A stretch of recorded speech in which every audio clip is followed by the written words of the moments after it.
It's really great to be here. I'm Andrew Wilson. I am a professor at NYU. I work on Bayesian machine learning and probabilistic modeling. And I would say fundamentally, although I've actually worked on quite a wide variety of different projects, some even non-Bayesian involving incorporating symmetries into neural nets and physics-inspired deep learning, etc. What really unifies a lot of my work is a desire to understand a prescriptive approach to model construction towards building intelligent agents that can learn and make decisions without human interventions. And arguably that's what machine learning is about, but I would say there's actually relatively little work on really trying to, say, understand neural nets and kind of use that understanding to build practically new methods. And that's the kind of work that excites me most. I think in that vein, a lot of what is perceived to be mysterious about modern deep learning, I actually think is fairly understandable. Also, a lot of what we claim seems to be unique and different about neural nets, I think is arguably not that different from other model classes. So if I were to take a poll or ask you, what is something about neural nets that's very different than other models, we could try it. I mean, maybe just type something in the chat. I have a guess as to what you might say. Just looking for a one-word answer. There are answers from in-person audience. Okay. Function approximation. Feature extraction. Okay. Parameters. It's like those. It's like when people claim, like when someone's writing a theory paper about neural nets and they're trying to claim, okay, like it's crazy that these models generalize. Why do they think it's crazy? Over-parameterization, right? Like the story is always, we have these models with more parameters than data points. Therefore, they can represent all sorts of solutions that achieve very low training loss, many of which don't provide generalization. And then there's another sort of claim that, well, if we use something like SGD or stochastic optimization, then we converge to a subset, points within a subset of those solutions that do generalize well. And so we're saved by the implicit biases of FGD. And like every kind of claim there and chain in that sort of logic, I think is flawed. So first of all, are neural nets unusual in that they're over-parameterized? I would say no. There are many models that have lots of parameters. So Gaussian processes are an example of a model class with standard covariance functions that correspond to an infinite number of parameters. They actually are more flexible than any kind of finite neural network, yet they provide their best generalization relative to other models when we have a small number of data points. And so that seems to be, immediately in the face of all these claims that people make about over-parameterization. There's also this claim that if a model is over-parameterized, we would expect it to be able to provide a lot of solutions that can fit the data really well. Like there's some kind of flexibility there. And while neural nets in practice are relatively flexible, over-parameterization doesn't directly imply flexibility, right? It's a huge blunder to just treat parameter counting as some kind of proxy for model flexibility in general. For instance, we could easily come up with trivial examples where we just add all the parameters together, right? And we don't gain any flexibility at all. And so there's a very indirect relationship between the number of parameters and the flexibility of the model class. And then the next claim that's often made is because the model is flexible, there's going to be some kind of problem. We're going to be like, we've got lots of parameters, therefore flexibility, even though it's not really something that follows, it's kind of a non sequitur. And then once we're at flexibility, if it's flexible, we're probably going to overfit really badly. But why would we expect that to be the case? I've just given an example of a model, a Gaussian process, which is more flexible than any neural network. And not only does it not overfit, in fact, it seems to be better than other models, mostly in the small data regime. And so clearly that isn't the full story, that generalization is not all about flexibility. It's kind of a multi-dimensional thing, and it's also related to these so-called inductive biases, which correspond to maybe what, from a probabilistic perspective, what types of solutions we might prefer versus what solutions can we represent. And then the next part of that is, okay, well, we've got this supposedly very flexible model. It can have these solutions, represent these solutions that fit the data well, but don't generalize, but we're saved by the implicit biases of SGD. And I mean, there are a few issues with this. One is if we believe that to be true, even without doing any experiments, then basically our claim is that all we need to have this sort of like universal learning system that solves all of these problems very effectively in the real world is flexibility combined with stochastic optimization, which of course is like a ridiculous claim when you phrase it in that way. There are lots of ways of building flexible models, and I don't think any serious sort of machine learning researcher actually believes that, you know, if we just throw SGD at those models, then suddenly they'll be solving all of these interesting problems.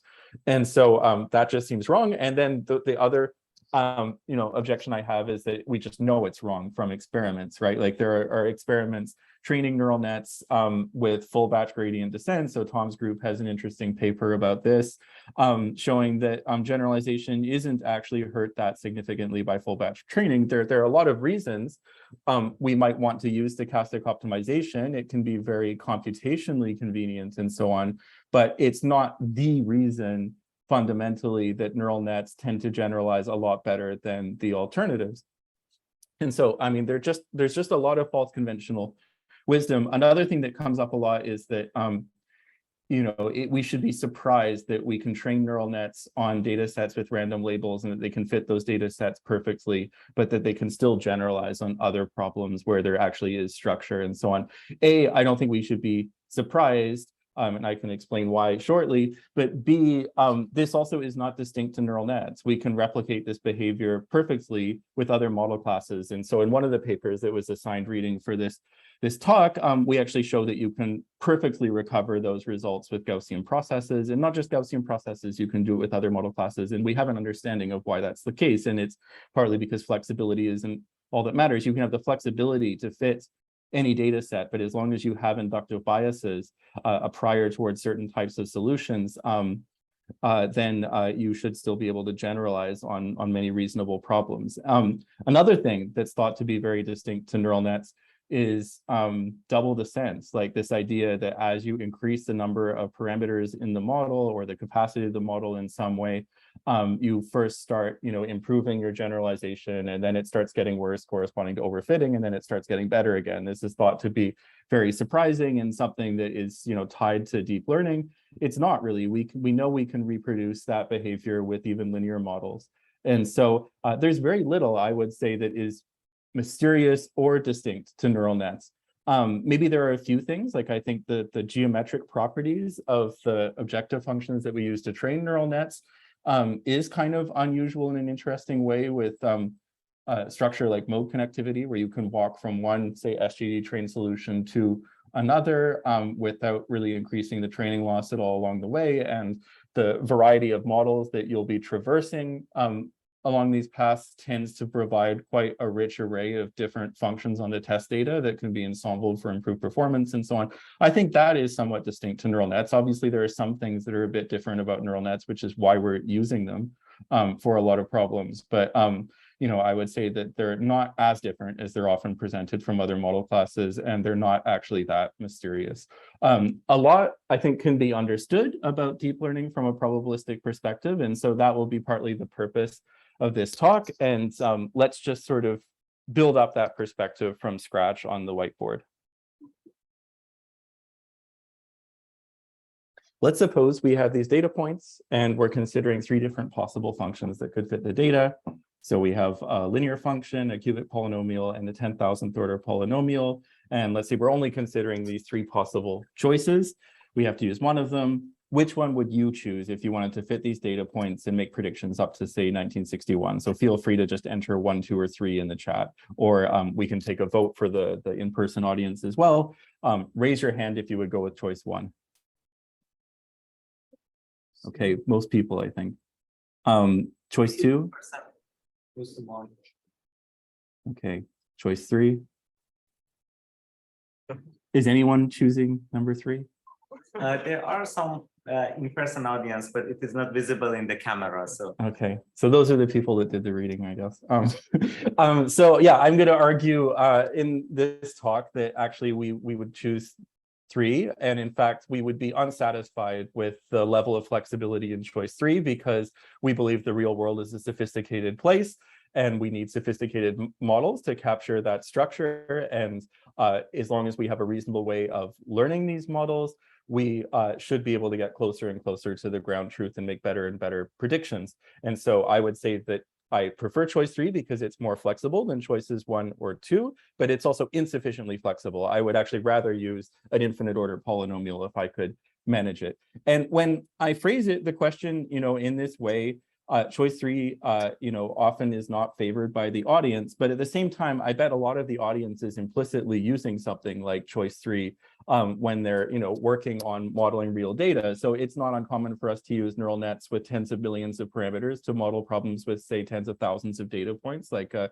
standard ResNet on CFAR10 or something like this, and find that we achieve very good generalization as a consequence. But even if you're not a fan of deep learning and you're using a model class like Gaussian processes, as I've mentioned, you're already embracing a model with effectively an infinite number of parameters. In fact, you can derive the covariance functions that we often use with Gaussian processes by starting with, this kind of expression, these sort of models which are linear in their parameters, and you just take the number of basis functions to infinity. And that's not just some silly trick. It actually does mean you have models with that level of flexibility that make the predictions that you would make if you could represent those models just in weight space. So I think in practice, we are often making choice 3, and choice 3 makes sense because of what I said. We want to capture nuanced structure in real problems. Also because we shouldn't treat parameter counting as a proxy for model complexity. And because we know that we can always, no matter how well we're doing at solving a particular problem, we can always do a little bit better by capturing some additional structure and data. So if we're trying to do handwritten character recognition, we should always be able to improve performance a bit by accounting for irregular ink blots or weird writing styles, or by layering on some kind of complexity into our model class. And in fact, whenever you have a simple model that is performing well, you can always build a more complex model around that should be able to perform a bit better. So that's another argument, in favor of that. And of course, choices 1 and 2 are just special cases of choice 3. So we should be able to recover any solution we could find with choices 1 or 2. Another case for this, this is like a related question, but do you think, and maybe we'll take a vote for this as well, that the number of data points we have in our training set should affect what model we use to fit those data? So raise your hand if you think the answer is yes, that we should use a different model for a big data set versus a small data set.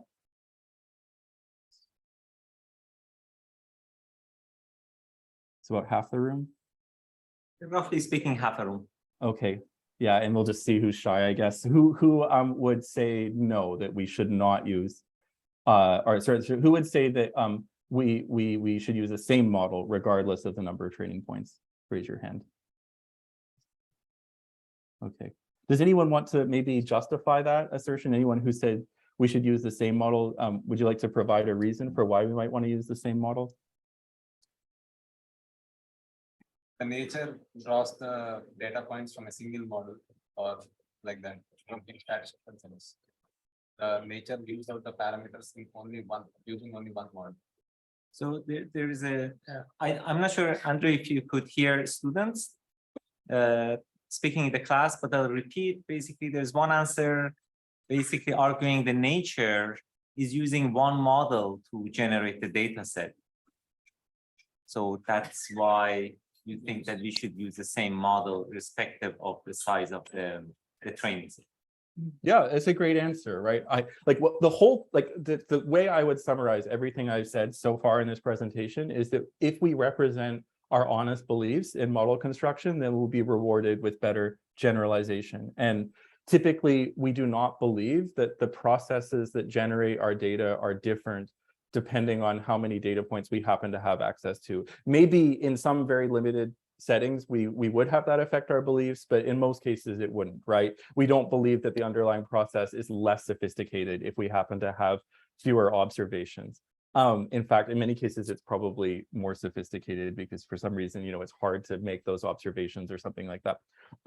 So I think we should just represent our honest beliefs, and that shouldn't affect our honest beliefs. You could try to make a practical case for it, though. Like if I was trying to argue the other side, I might say, well, let's say we have 3 data points, right? Like, could we really practically justify having a model with 1 million parameters? Like, even if all of what you said is true and that model is capable of capturing more nuanced structure and so on, is there really any reasonable amount of information that we could extract from 3 data points that would warrant using such a sophisticated model? And my answer also would be yes. because you, in principle, won't be hurt as long as you are reflecting your beliefs in terms of the inductive biases of that model. So that might be, say, through a distribution of the parameters over that model that wouldn't be the same for, say, every coefficient if we're using a linear model with a lot of different parameters. But also maybe think about this from the perspective of not having very much data. So, for uncertainty. So let's say you have 3 data points. Now, from a probabilistic perspective, we're not just trying to find one model that fits the data. We're trying to represent every possible solution that's consistent with those data points. And this is what helps us form a predictive distribution. It gives us our so-called epistemic uncertainty, so uncertainty over which solution is correct given limited information. And so if we have a very constrained model class and a small number of data points, our uncertainty will be pretty small away from the data, when in fact, arguably, it should be fairly large because there'll be a large number of different functions or a great variety of different solutions that are consistent with our data away from the data, and then they'll all sort of converge as we move closer to the data. And so if we use a very constrained model with a small data set, we would not actually trust the uncertainty that we're getting out of that model if we're trying to do marginalization over these different types of solutions. So that's another argument for why we would still want to use the flexible model even in the small data setting. And indeed, that's what happens when we're working with Gaussian processes. So I started to talk a bit about distributions over parameters, and I think in general, when we're talking about probabilistic modeling and even when we're not, it's useful to think in what's called function space. So rather than thinking specifically about the parameters in isolation, we think about how those parameters interact with the functional form of the model that we're using. So for instance, if I have this linear function W0 plus W1x, and I put a distribution over the parameters W0 and W1, that actually induces a distribution over straight lines with different slopes and intercepts. And we can get a sense of that distribution just by resampling the distribution over parameters and drawing the corresponding straight lines. This really emphasizes that we care not about the parameters in isolation, but how they interact with the functional form of the model. In terms of thinking about model construction, I find this visualization actually quite helpful. So on the horizontal axis, we're trying to conceptualize all possible data sets. And on the vertical axis, we have something called the marginal likelihood, which is the probability density of the data given the model, which is exactly the probability that we would generate the data from our prior over possible solutions. So if we're considering that straight line sort of model we had on the previous slide, we can't generate very many data sets, just straight lines with different slopes and intercepts. But because the marginal likelihood is a proper normalizable probability density, we're going to have to give a lot of probability mass to those data sets. Whereas if we have some other model, like maybe a really huge MLP, and we have some really vague distribution of the parameters, we might be in a situation where we're able to generate a wide range of different data sets. But again, because this is a normalizable distribution, we're not giving any one of these data sets very much probability. I would argue that we want to embrace flexibility in the sense that we assign almost any data set some amount of probability. So anything that we think is possible, even if it's not probable, we should be able to represent in our model because that's just honestly representing our beliefs. But we also need to represent what we think is a priori likely. And I think models like convolutional neural nets do a reasonably good job of achieving both. Of course, you could do better, but conv nets can be relatively flexible, so they can represent a wide array of different solutions, but they also have strong biases for certain types of solutions through these so-called inductive biases. So through parameter sharing, through locality, through hierarchical structure, and other sorts of design decisions that lead to high-level properties like translation, actually approximate translation equivariance, and so on, which are properties that we believe to be present, at least approximately, in a lot of high-dimensional natural signals. So I would say that the green model in this case is kind of the best of both worlds, and that's the type of model that we should be trying to construct. So we should really embrace flexibility. We should not conflate flexibility and complexity. So as I've mentioned a few times now, Gaussian processes with standard kernels are very flexible. I think it would be hard to argue that they're very complex in the sense that if we're actually drawing sample functions from our Gaussian process prior over functions, just like we did with the straight line model, the types of functions that we typically see are fairly simple. And fairly similar to each other. So even though that model is capable of representing a wide range of different solutions, it believes that certain types of solutions are a priori a lot more likely than other types of solutions. And I would say most neural networks also have this type of property. And as we'll see, that kind of explains some of these results, like the ability to fit noise perfectly, but also generalize on structured solutions. In the other panels of this figure we have here, what happens is each of these models is exposed to a data set. So the green model casts a fairly wide net, so it's able to represent a good solution corresponding to some setting of its parameters, but because of its strong biases, it's able also to efficiently contract around that solution given limited information. The blue model is quickly constrained by the data, but it's also erroneously constrained by the data. It actually can't represent a good solution corresponding to any setting of its parameters.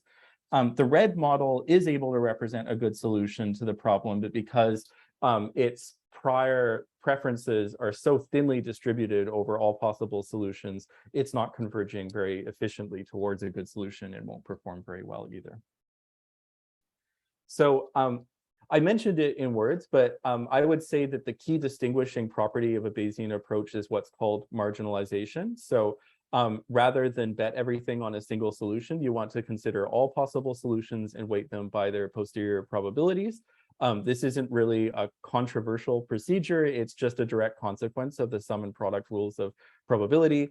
In this visualization here, we have some data points with some observation noise, so which is why we're not trying to fit them perfectly. And we have a bunch of different functions that could fit these data. And you'd be probably hard pressed to look at this and say, oh, I definitely want to use this function or that function to fit the data perfectly. And probability just tells you, well, you shouldn't do that. You should use all of them and just weight them by their posterior probabilities.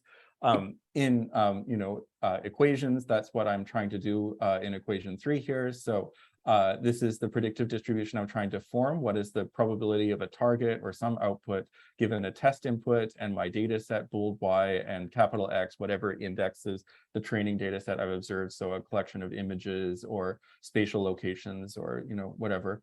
And that's equal to the integral of the predictive distribution conditioned on my parameters W times the posterior over those parameters given the data. And so this first term in the integral is what we're normally using to make predictions. So normally what we do is we maximize the likelihood or the posterior or whatever kind of loss function we're using or a utility function, and then we condition on that set of parameters and we go ahead and make predictions.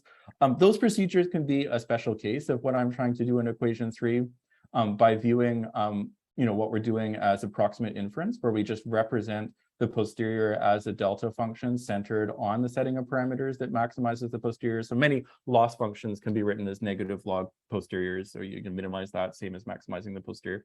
And we can see from that connection that Bayesian and non-Bayesian approaches will be most similar when the model is very well defined by the data. So when the posterior is fairly contracted around a particular setting of parameters, in other words, when there's a lot of evidence that one setting of parameters is a lot better than all of the other parameters. And so that might arguably be the case for models like logistic regression in many settings, but it's certainly not the case for many neural networks. So even though we're working quite often with big data sets, the models have grown much more quickly than the data sets. And quite often there are many settings of parameters that provide consistent and compelling solutions to a given problem. And this is where we'll most see the biggest difference in using Bayesian marginalization instead of optimization. And so this is kind of why I think that everyone should be doing Bayesian deep learning.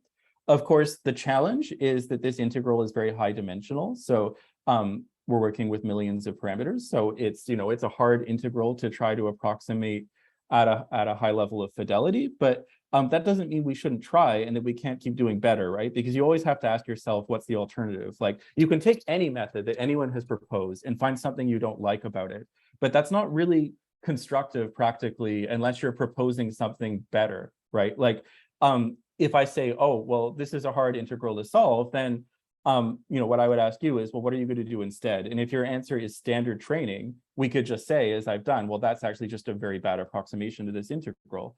why don't we at least use a Gaussian posterior or something like that? Even if we don't believe the posterior is really Gaussian, we're going to be able to capture a lot more structure and do a better job of estimating this integral.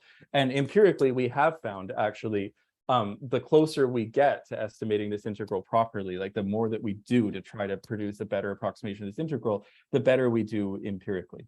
And so I think there's good motivation for that. I've worked on Bayesian machine learning for quite a long time. I guess I've worked on Bayesian deep learning for a shorter but still significant time at this point. I became interested in Bayesian deep learning, ironically, actually, after hearing a talk about optimization. So Jorge Nosedal, who is one of the co-inventors of LBFTS, I think, was talking about a paper he had trying to explain why things like SGD might be finding solutions with generalized better than these full batch gradient methods. And he showed exactly this figure where he was arguing that these stochastic optimization procedures converge to flatter solutions, and they will typically generalize better because often there's this horizontal shift between the training and the test loss. So here we have training loss in black, or sort of have a conceptualization, one-dimensional conceptualization of parameters on the horizontal axis and the value of the loss on the vertical axis, testing loss in red, and we can see that the flat solution has both good training and testing loss, but the sharp solution only has good training loss.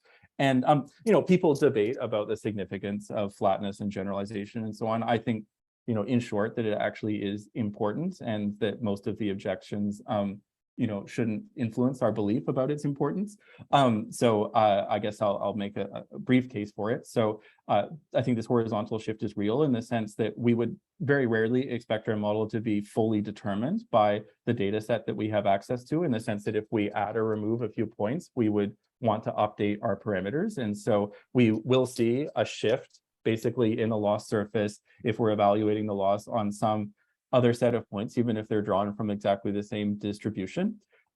We also believe that if we have to specify our parameters to really high precision, we're probably not going to be so confident in whether our model will generalize well, because we probably don't think that we really given the data that we've seen, are going to be able to specify those parameters to such high precision. You can also connect this to things like having larger margins, flatter solutions. You can connect it to minimum description length, sort of explanations of why certain models might generalize. So flat models, in a vague sense, are more compressible than sharp models. They can be represented using fewer bits.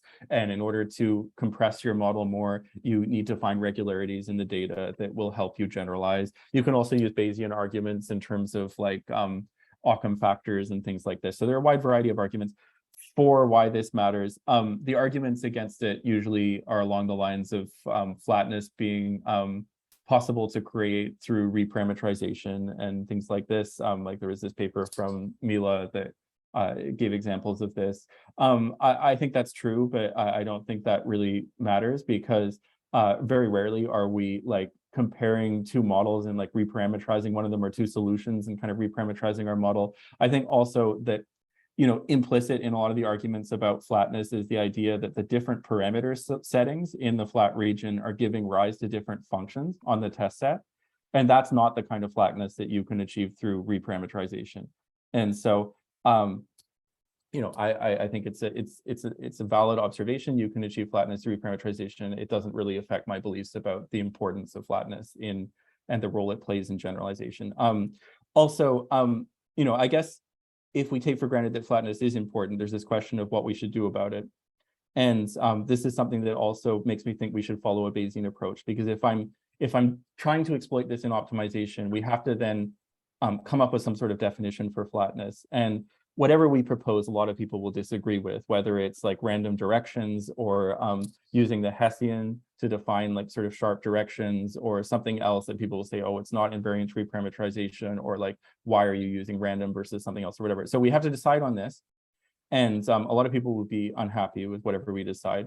And then once we've made that decision, we also have to like say, okay, well, let's use it now as a regularizer in our optimization procedure. So a flat solution with on the old loss now has lower loss in this kind of regularized objective that we've created. But like, how much are we going to penalize sharpness, for instance? And how are we going to decide that, and so on? So it's kind of a rabbit hole that I'm not very interested in pursuing. Whereas if I'm being Bayesian, just automatically, the flat solutions will have a lot more importance in my predictive distribution because I'm trying to do this integral basically, and those flat solutions will occupy a much greater volume. So I don't even really need to explicitly deal with those questions. I'll just benefit, from flatness if I'm following a Bayesian approach. And I think this also helps us understand, to some extent, why neural nets generalize, right? Like, it's not to do with the implicit biases of stochastic optimization primarily.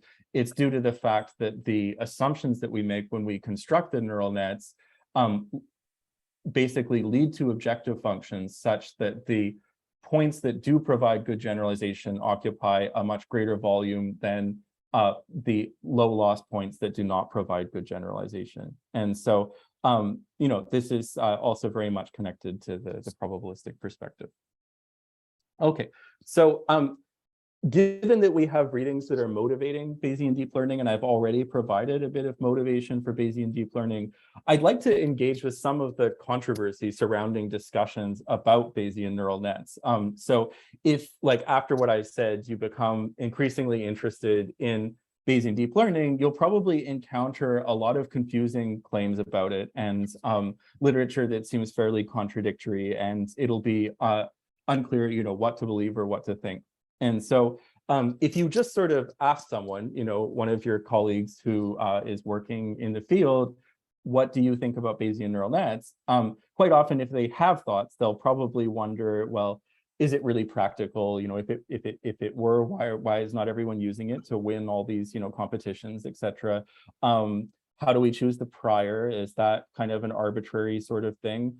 Is it very expensive? Are heuristics like just ensembling going to be preferable to Bayesian deep learning? A lot of these kind of questions will arise, and maybe if someone has looked a bit further, they'll start encountering literature on things like posterior tempering, where people are raising the posterior to a certain power and finding that you achieve better performance, but also kind of using that observation to argue that maybe Bayesian approaches are not well founded in deep learning, etc. So I'll actually try to address a lot of these claims, and my goal is not just to argue that Bayesian methods are unequivocally going to benefit you and that there are no issues, but rather to have like a more kind of honest and I think accurate discussion of the strengths and limitations of Bayesian approaches in deep learning. So I think there are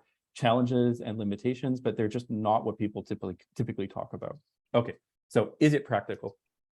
So I think in order to reason about whether we really want to pursue a Bayesian approach, it's helpful first to try to understand if we do something that is sort of representative of a gold standard, what happens? So if we expend a lot of computation, we don't initially worry about practicality, and we just want to do the best possible job we can of estimating this integral, what do we see? And so we explored this question in collaboration with Google. So we spent tens of millions of dollars in trying to answer that question, used hundreds of TPUs and hundreds of thousands of epochs just for single samples from Bayesian neural net posteriors on modern neural networks. And we found that generalization performance over quite a wide range of regression, classification, and other problems was better than any of the obvious alternatives. So classical training, deep ensembles, where you retrain your neural net a bunch of times and ensemble the outputs, as well as several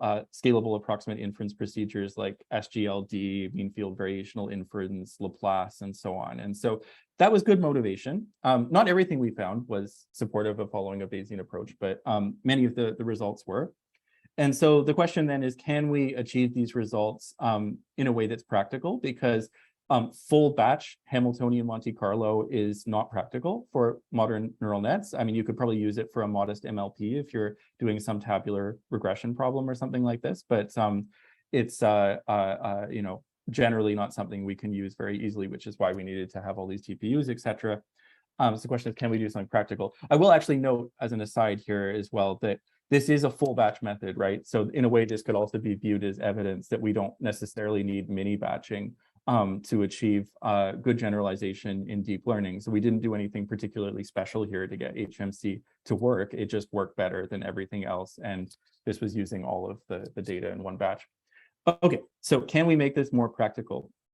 One way of making approximate Bayesian inference practical is to have a better understanding of the structure of the loss surfaces that we use to train these models ordinarily. And so we discovered something called mode connectivity, which is this result that if you retrain your neural net, say with a different initialization and converge to a different solution, it turns out that you can find subspaces and different paths within these subspaces along which the different solutions are connected, meaning that you can walk from one to the other without really increasing the training loss at all along the way. So here we have perhaps a drier, but maybe more easily understood visualization, where in the top panel, we have 3 different solutions that we found through retraining. In this case, it was like a ResNet 110 on CFAR 100, but that the qualitative behavior is similar for other architectures and data sets. And this is the usual intuition that people have, I think, that basically all these solutions are isolated. Of course, they're very high dimensional. We're just looking at a particular 2-dimensional subspace that's formed such that every point in this subspace is some affine composition of these 3 parameter vectors, and the color that we're seeing is the loss evaluated at that composition. In the bottom left, we have a different subspace where we could walk using a polygonal chain with just a single turn from one solution to another. In bottom right, we have a quadratic Bezier curve that takes us from one solution to another. And here I've actually just written down explicitly the functional forms of those curves. So on the top, the polygonal chain, we're anchored by these 2 solutions, W1 hat and W2 hat. And as we increase T from 0 to 1, we walk from W1 hat to W2 hat. And in order to find these curves, we need to learn the parameters theta, which have the same dimensionality as the W's. And so the way that we did that was to minimize the loss that we were using to find the W's uniformly in expectation over the curve. And so this in practice would look like a line integral of cross entropy normalized by arc length. And it's very easy to use as an objective function to find these curves. And none of the curves are unique. You can find many, many different curves between these solutions. It's very hard to find straight line paths between 2 solutions, but very easy to find, say, a simple polygonal chain with just a single turning point. And these are some visualizations we made in collaboration with this artist in Barcelona who has a website. I think it's lostlandscape.com. And he's got a lot of really nice visualizations there. Okay, so this was an observation. The next question is, how can we use that observation to build something practical that helps us achieve, better performance than what we had before? And so obviously one of the things we tried was just like ensembling points along these curves. So as I mentioned, the different parameters along these curves actually give rise to different functions. And in the sense that, well, they make the same predictions on the training set, which is why they have the same loss, they make very different predictions on the test set. And that does help improve generalization, but we can actually do better still. And so we started exploring for example, ways of creating learning rate schedules such that if we did an equal average of iterates near the end of the learning rate schedule, we could find a flat solution. So one thing we played with was this idea that we decay to a relatively high constant learning rate, thinking that this would sort of make us spin around this set, this kind of loss valley of low loss solutions. And then by taking an equal average, we would find a point that's kind of centered in that set and maybe would achieve better generalization. And that's called stochastic weight averaging. And it's natively supported in PyTorch. So it's easy to use as just calling optim.swa instead of .sgd. And I'd encourage everyone to try it. It's very easy and it does seem to be generally helpful. We can also build on this to do fast sort of approximate inference. So instead of just taking an equal average of those iterates that we're traversing, we can assume that the different weights that we're moving across as we want to run SGD with this modified learning rate schedule are sampled from a Gaussian distribution. And then we can just use the first 2 empirical moments to characterize that Gaussian distribution. So the mean is given by the SWA solution, just the average of the iterates.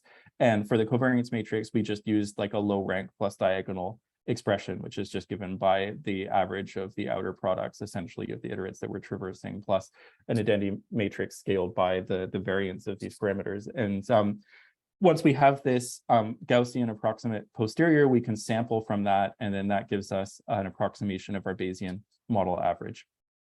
And so this procedure is called SWAG, SWA Gaussian, and we call it a simple baseline for Bayesian uncertainty in deep learning because it was much simpler than a lot of the other approximate inference procedures that people were using, like mean field variational inference, and it also worked a lot better and is very easy to use and so on. And it's just a simple way that you can try to approximate this integral a bit better than standard optimization. And indeed, you do improve generalization and have more well-calibrated uncertainties.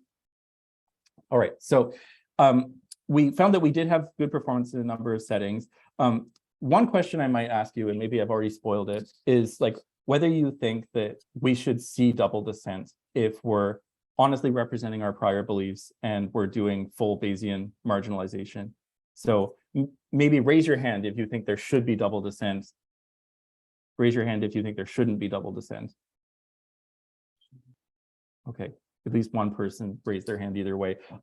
Can someone explain why you think there shouldn't be double descent? If we are characterizing our belief properly, we need to converge to that. Not there is normally we'll converge to a noise level. So if your prior belief is right, then the noise there is no noise. We should converge to that belief. That's why there shouldn't be. So, Andrew, can you hear?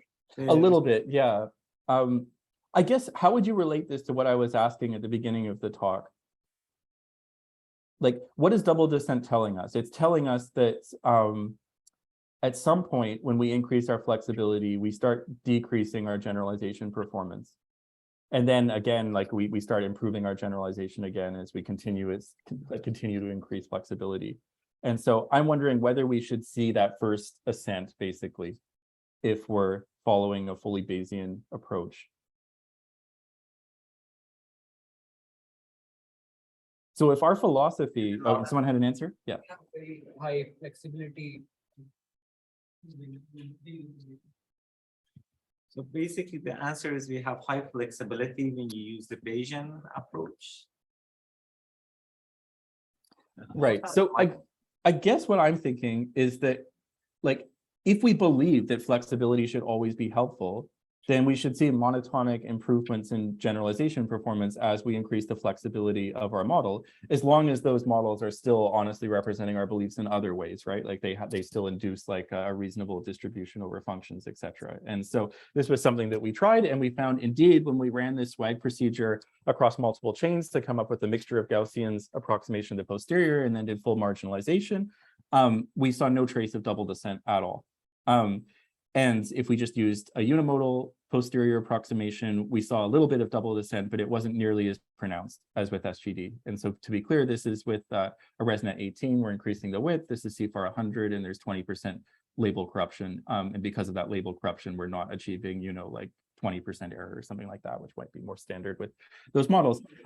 There's another thing we see here, and that's that the point predictions of the approximate Bayesian marginalization procedure are a lot better than with classical training. So if we look at the difference between SWAG and SGD, there's about a 15% gap, or sorry, 6% gap, which is, it's non-trivial. That's pretty significant, especially when people talk about Bayesian methods, they mostly just think about like benefits and uncertainty representation or something like that. It's very rare that people point out that you can actually have benefits in the accuracy of your point predictions. And that's definitely something we see. And I don't think it should be surprising, given what I've said.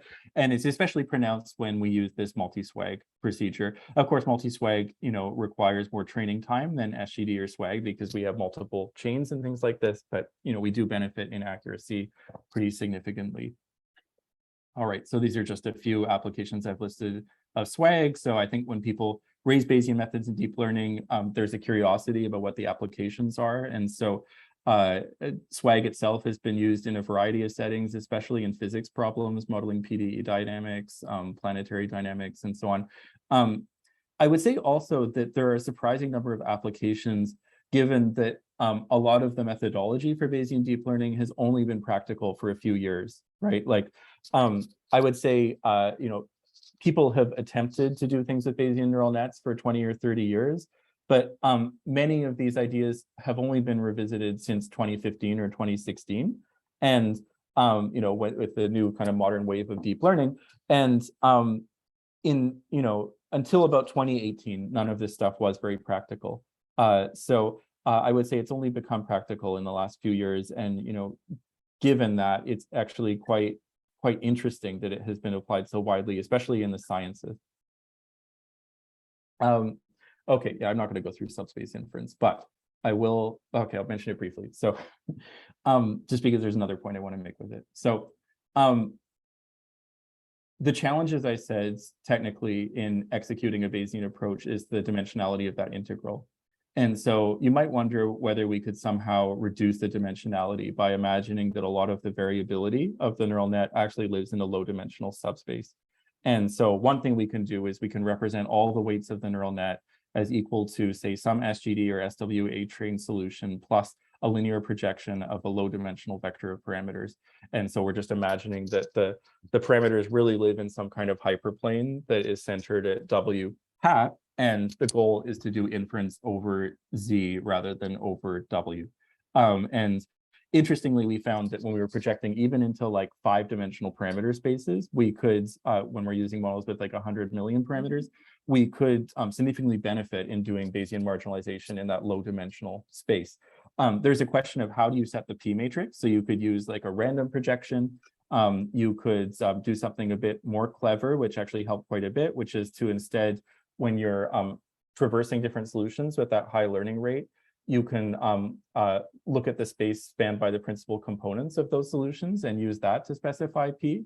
And so that just involves taking a partial SVD of some matrix that has columns equal to the parameters that you're traversing minus their mean. Or you could use the mode connecting path. And here we have a visualization basically of the different functions that we're seeing as we're moving around across these paths. So we can see that indeed there are a variety of different functions that are fitting this data and seem to be reasonable and consistent. And we would have a hard time saying, oh, I want to use that purple curve instead of that purple curve, for instance. And we definitely see that we benefit in accuracy from doing that.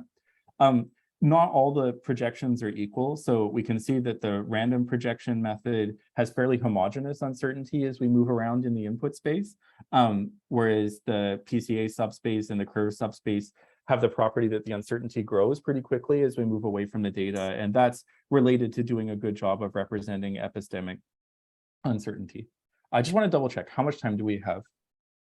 So we have the room until 4:45, but feel free to basically use all the time, or maybe leave some of it for Q&A. Or if you have a hard stop at 4:30, I think that's fine. So we are flexible here.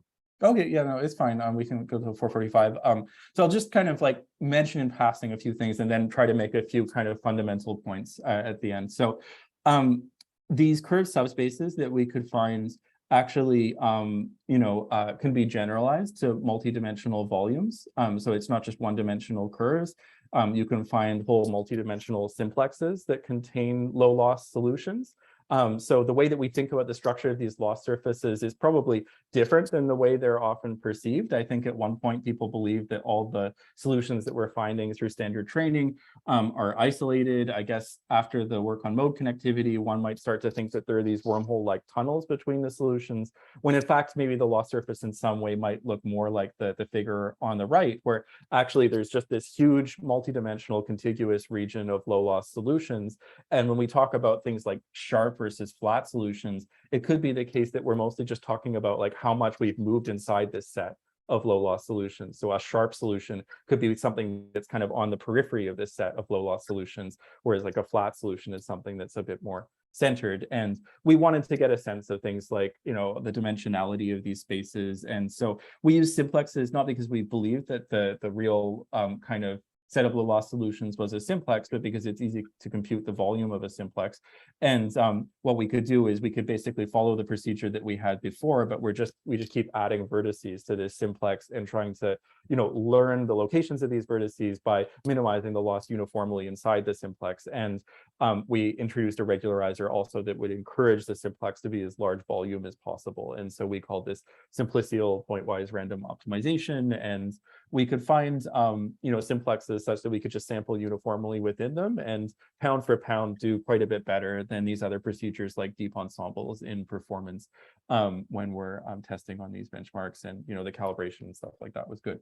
All right, so a question about priors. So I said that if you talk to someone about Bayesian methods, maybe not even just in deep learning, but in general, one of the things that they'll be worried about is the prior. Like, how do you know how to specify a prior over parameters? And I early on said that I think the distinguishing feature of Bayesian methods is marginalization. I would say many people probably believe the distinguishing feature is a prior. So I guess two thoughts about this. One is, I don't think priors are specific to Bayesian methods. We see them in all sorts of non-Bayesian approaches. For example, arguably any type of, or most of the regularizers that we use can be constructed as just log prior distributions. So let's say we're optimizing a log posterior that's equal to our log likelihood plus our log prior.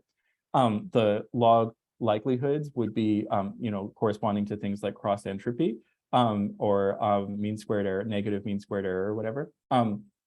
And if we use, say, a Gaussian prior over parameters, that gives us L2 regularization. If we use a Laplace prior, that gives us L1 regularization, and so on. So arguably, all of those training procedures are using priors. There are also lots of other widely used procedures like naive Bayes, for instance, where if you're doing classification, you start by doing class conditional density estimation, and then you use Bayes rule to come up with a classification rule. But like none of that involves Bayesian inference. Like even though you're using Bayes rule, you're still training everything basically by maximum likelihood. And so there's nothing particularly Bayesian about that.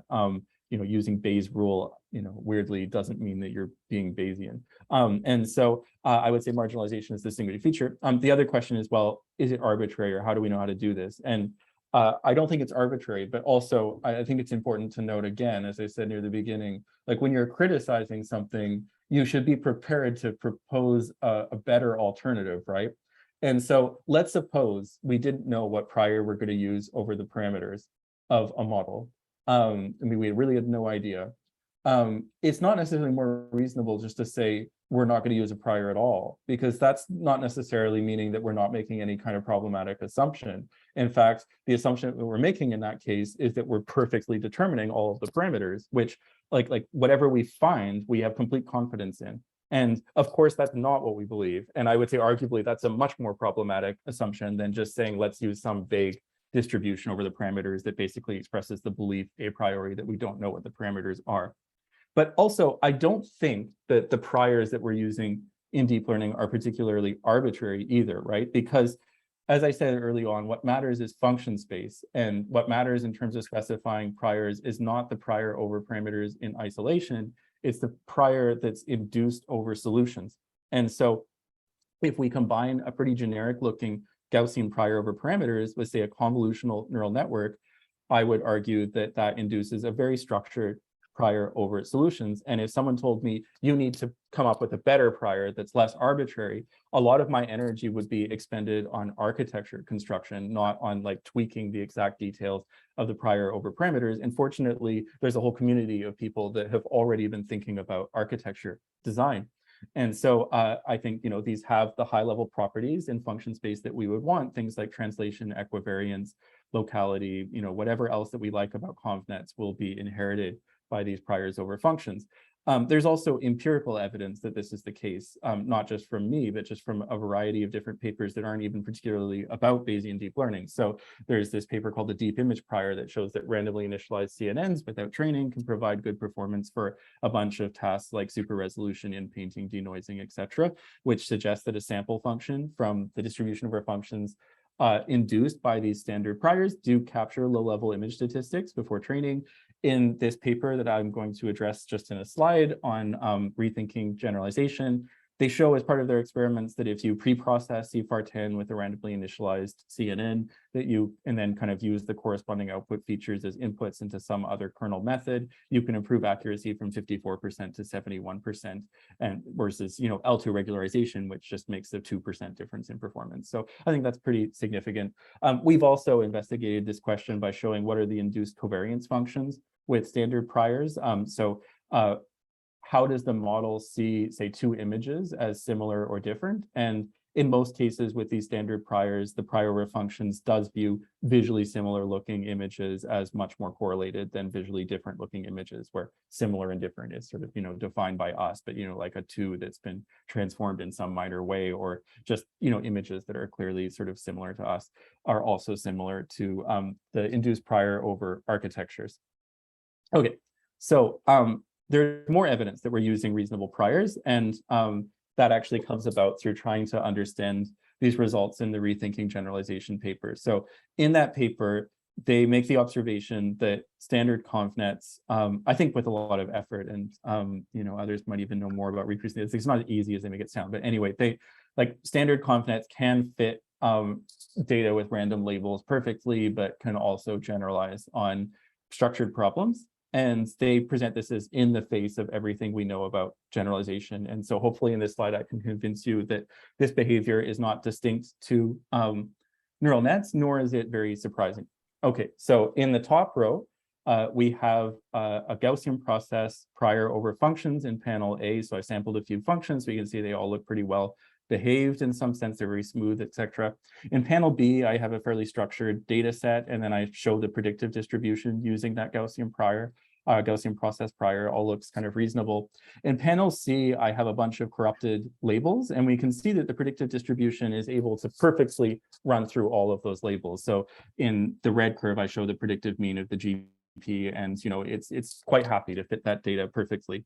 And the way to explain this is to say that while the model is very flexible and it can fit that data perfectly, it doesn't want to really fit that type of data set if it can avoid it. So we would have to sit for a very long time in panel A and keep drawing prior functions to see anything that looks remotely like the red curve in panel C.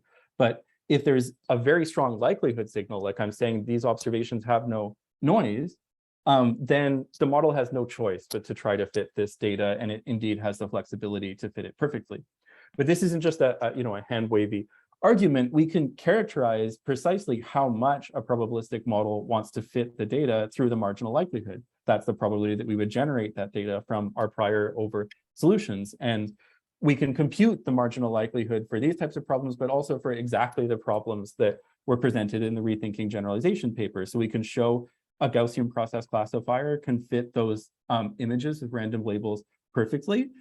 We can also measure the marginal likelihood as a function of the number of altered labels and show that it goes down really, really significantly. We can do the same thing with a Bayesian neural network. And I think this is also evidence that the standard priors we're using are not crazy, right? Because they induce a distribution over functions that makes highly corrupted data sets very unlikely under the prior relative to the structured data set. So that's showing already that those priors prefer the types of data that we're modeling with neural nets than these noisy data sets.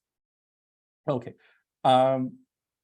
maybe, yeah, I'll make one point about model construction and then end with one point about pull posteriors. So my belief is that we should embrace flexibility and inductive biases. I think quite often in deep learning, there's a false sense that there has to be a trade-off between these things. Like you could say in 2012, with the reemergence of models like convnets, the narrative was that we can kind of go beyond handcrafted features, but at the same time, we achieve success through restriction biases like parameter sharing and sparsity and things like this, and translation equivariance, etc. And there's a line of work that kind of builds on that reasoning through building group equivariant convolutional nets that exactly respect a variety of types of symmetries and so on. And we've done some of that work ourselves, and I enjoyed it.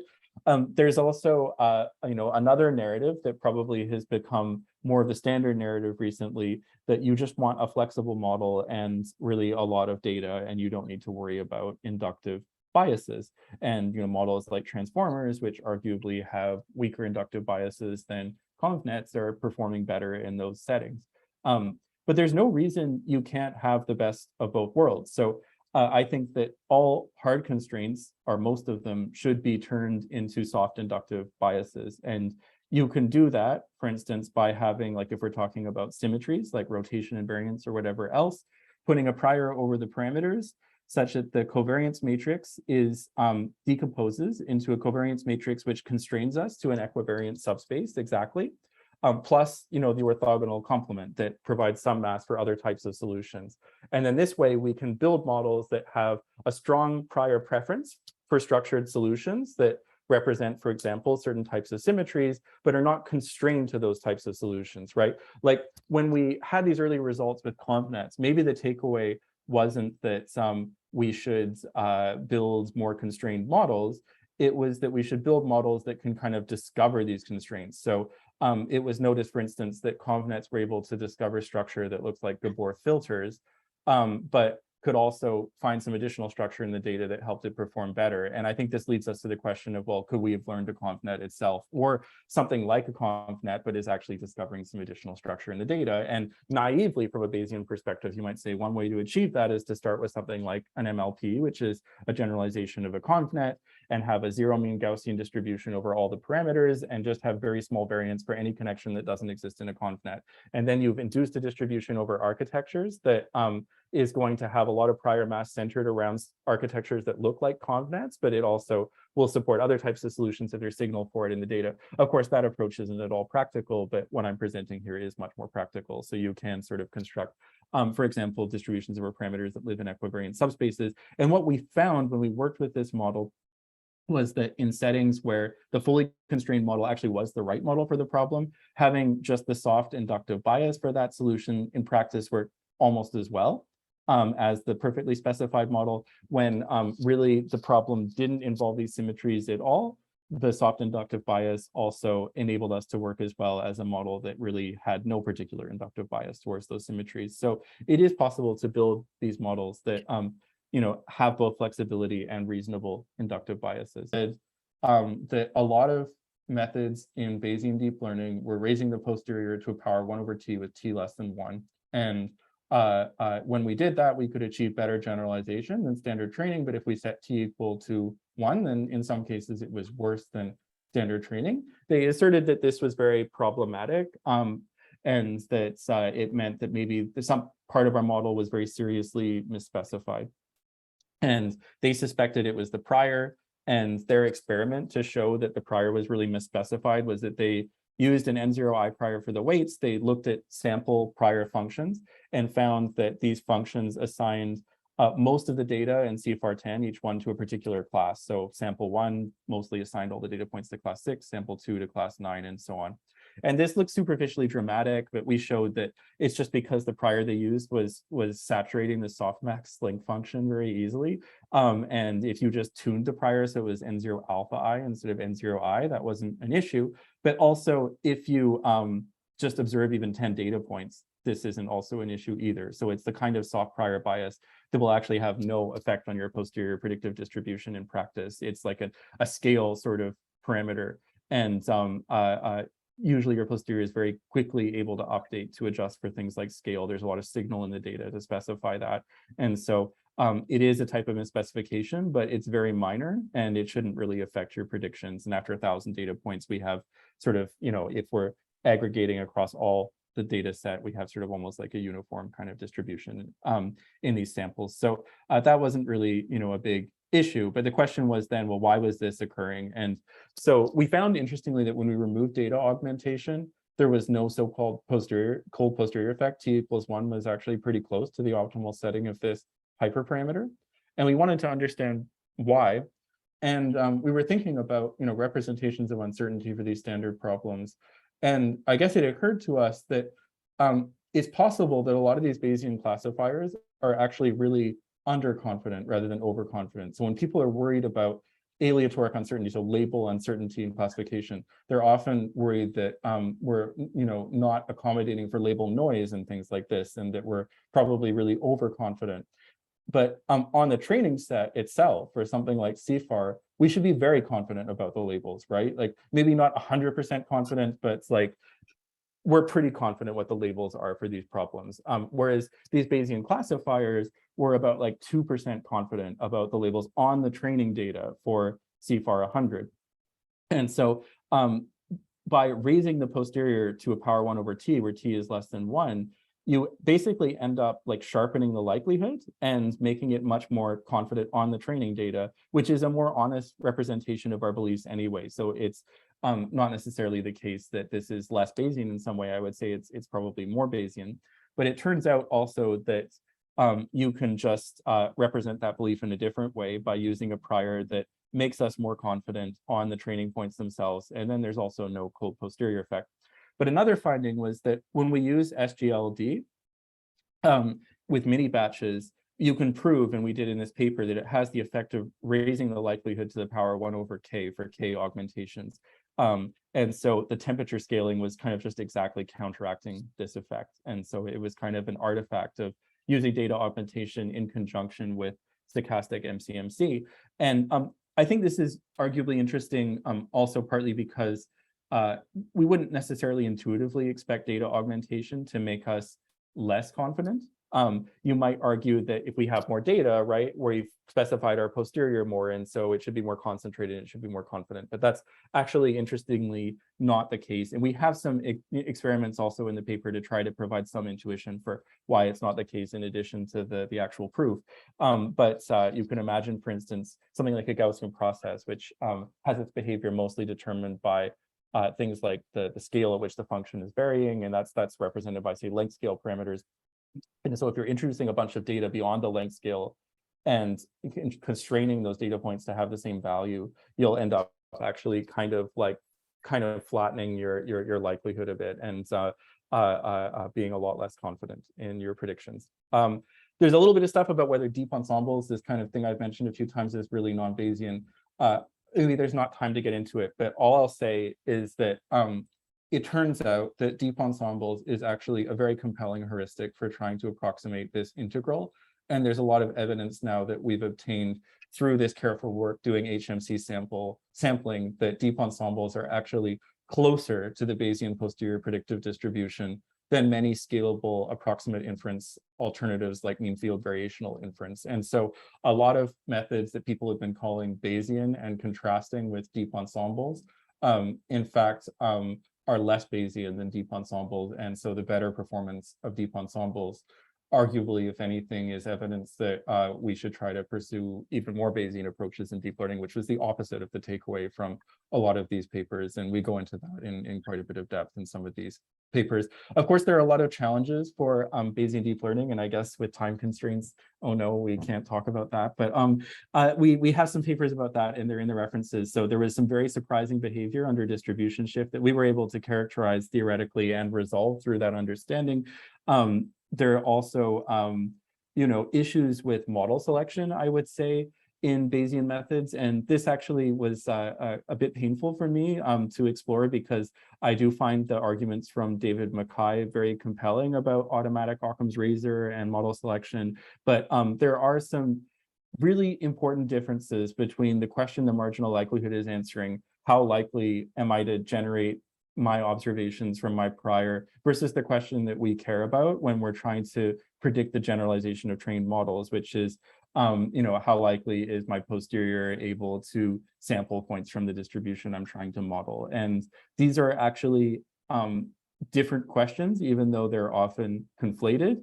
And it can be surprising in the sense that it's possible, for instance, to have a prior A leading to posterior B and a prior C leading to posterior D, such that prior A is a better description of the training data than prior C, but posterior D is a better description of the data than posterior B. There are many ways in which this can happen, but just to briefly say one of them, imagine you have a prior which is very diffuse over easily identifiable solutions.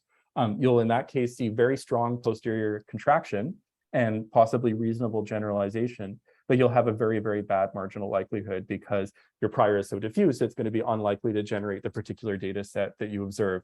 But it's also a weak prior, and it's a prior over solutions that should be easy to identify from the data. And so for that reason, it won't necessarily lead to bad generalization. And so it's not hard at all to contrive settings where the marginal likelihood has a strong preference for one model over the other, even if that model generalizes a lot worse. And we can understand why that is and try to come up with various remedies by looking at how the marginal likelihood decomposes. Okay, so that's it from me. And maybe we have 30 seconds for a question. I don't know. Okay, perfect. Thank you so much, Andrew. Time for some quick questions. from in-person audience or from Zoom audience? Any questions? Yes.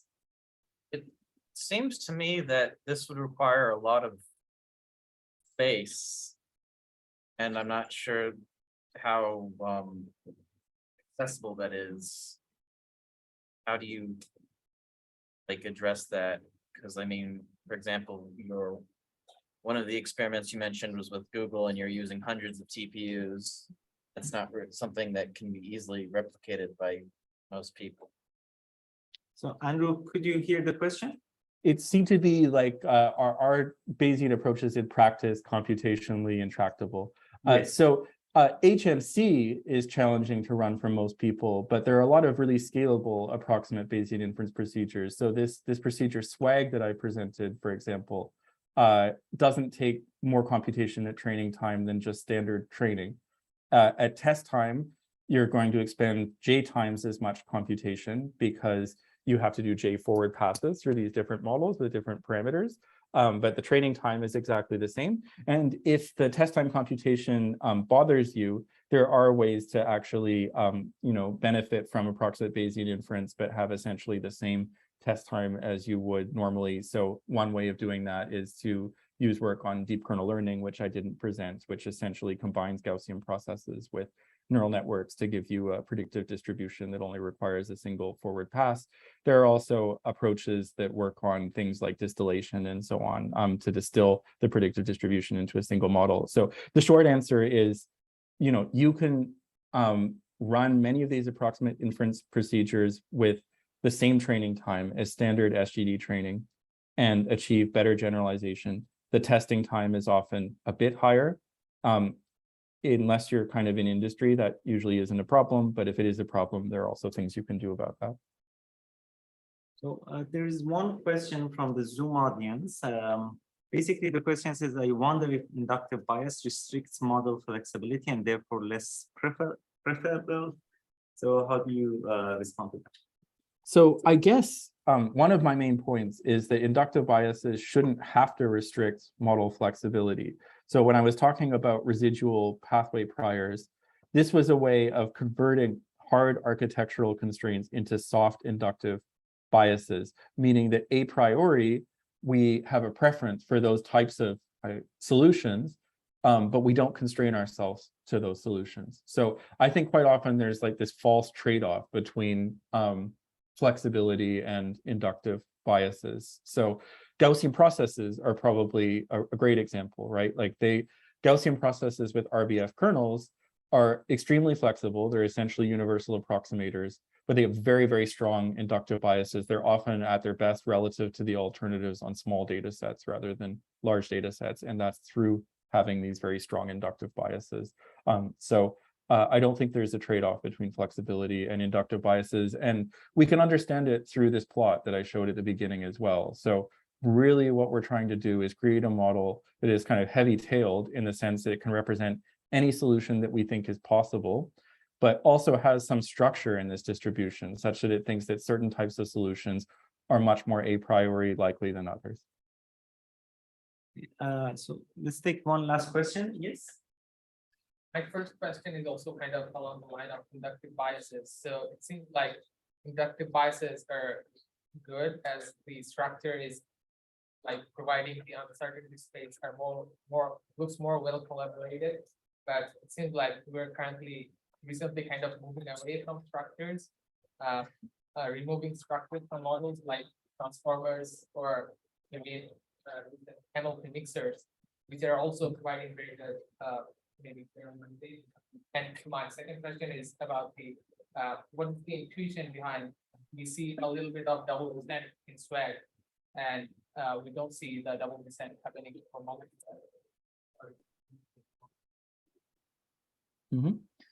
So for the first question, yes, we're seeing models like transformers sometimes outperforming ConvNets, and arguably they have less strong inductive biases. But I would say also that we don't exactly know very much about the inductive biases of transformers, and it's hard to directly compare them to ConvNets because it could be the case, for instance, that ConvNets have some helpful inductive biases that transformers don't have, but transformers also have other inductive biases that ConvNets don't have, right? And so sometimes there's a bit of a trade-off. It's not like one model is unequivocally better than the other in every respect. And so I think that inductive biases certainly do play a role in the good performance that we've seen for transformers, even if overall the inductive biases might be a bit weaker in some sense. We actually have a paper that we'll probably post soon that I'm pretty excited about that provides a way of measuring the learned symmetries of a model, like the kind of local equivariance of the trained model. And interestingly, trained transformers tend to be much more equivariant than trained convolutional neural networks, which might be surprising because ConvNets have been constructed actually to be equivariant in certain ways and to discover structured solutions. It turns out that transformers are finding more structured, more symmetric solutions than ConvNets. And so I think inductive biases, soft inductive biases, help guide these models towards these types of structured solutions. And so I don't think that the success of transformers is a counterexample to the idea that we might need inductive biases. I just think they have different inductive biases, and sometimes all you need are fairly soft inductive biases to guide you towards a useful structured solution. There was also a question about why multi-swag, I guess, doesn't have double descent, but swag did. I think it's just related to the fact that multi-swag is doing a better job of approximating that integral, and everything I said about embracing flexibility is somewhat conditioned on the idea that we do want to do Bayesian marginalization. Okay, fantastic. Let's thank Andrew one more time. Thanks, everyone. Thank you so much for the great talk.